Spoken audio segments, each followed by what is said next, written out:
appelait. On va justement parler de ces data et des algorithmes. Sommes-nous mieux protégés depuis l'entrée en vigueur, il y a une dizaine de jours, du règlement général sur les protections des données? Pour y voir plus clair, nous recevons l'avocat spécialiste en droit des questions numériques, Adrien Badevant. Bonsoir. Bonsoir. Soyez le bienvenu sur TV5 Monde. Vous êtes l'auteur de L'Empire des données avec Jean-Pierre Mignard. Essai sur la société, les algorithmes et la loi. C'est aux éditions Don Quichotte. Alors, commençons par l'actualité. Ce sont les confrères du New York Times aux États-Unis qui révèlent l'existence d'accords secrets entre Facebook, le géant de l'Internet, et 60 constructeurs de téléphones portables, notamment Apple, Samsung ou encore Microsoft. Est-ce que ça vous surprend ?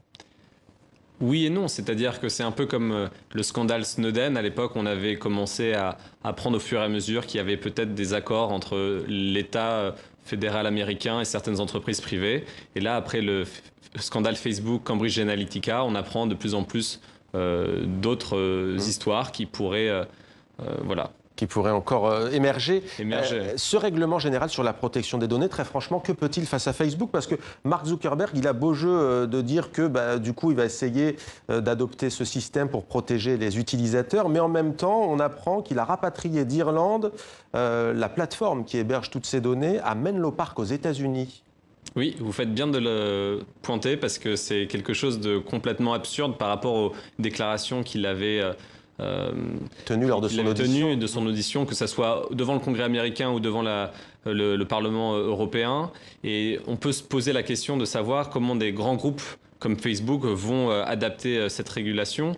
En attendant, il y a d'autres entreprises concurrentes comme Microsoft qui, elles, au contraire, ont appliqué le règlement européen, non seulement en Europe, mais aussi dans le reste du monde. Donc il y a une bataille peut-être aussi de positionnement stratégique pour ces entreprises dans le futur. Alors, dans ce livre, vous nous expliquez que les data sont devenus une sorte de nouvelle matière première. Expliquez-nous.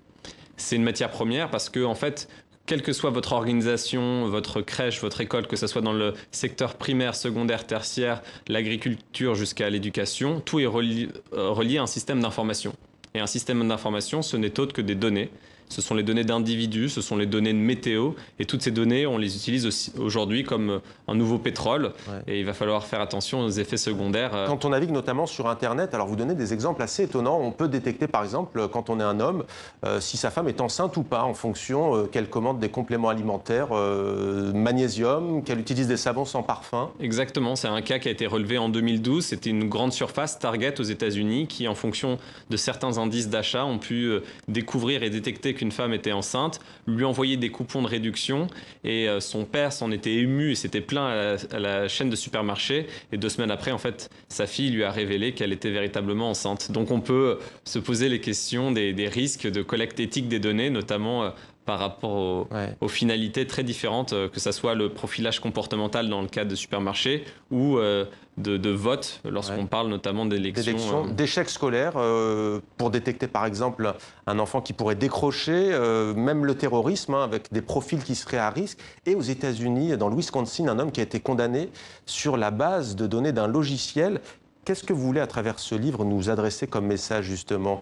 Qu'il faudra plusieurs disciplines pour trouver un équilibre. Il faut une approche forcément multidisciplinaire. Il faut que les sciences dures et les sciences humaines communiquent ensemble, que des historiens puissent réfléchir avec des philosophes et des ingénieurs aux algorithmes, aux données. Et en France, et par la France, l'Union européenne doit avoir une culture du numérique que l'on promeut de manière fondamentalement forte pour avoir une voix et un poids dans cet échiquier géopolitique qui aujourd'hui est gouverné en grande partie par les États-Unis et n'oublions pas la Chine.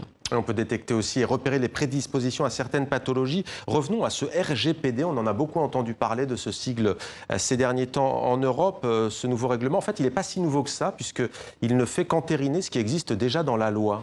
Exactement, la loi informatique et liberté en France existe depuis 40 ans déjà, c'était 1978, mais personne n'en parlait. Donc le RGPD, ce règlement dont vous avez évoqué l'existence et qui est entré en vigueur il y a une semaine, a cette formidable opportunité de niveler vers le haut le niveau de conscience. Mais on parle de consentement, mais très franchement, on reçoit beaucoup de courriels en ce moment. Nos téléspectatrices et téléspectateurs ont dû en recevoir beaucoup en disant oui, nous faisons attention, nous avons besoin de votre consentement. Mais ça, c'est pour se protéger, ça ne change rien concrètement, non ? Concrètement, ça ne change rien. Je pense même que les entreprises qui les envoient sont mal conseillées.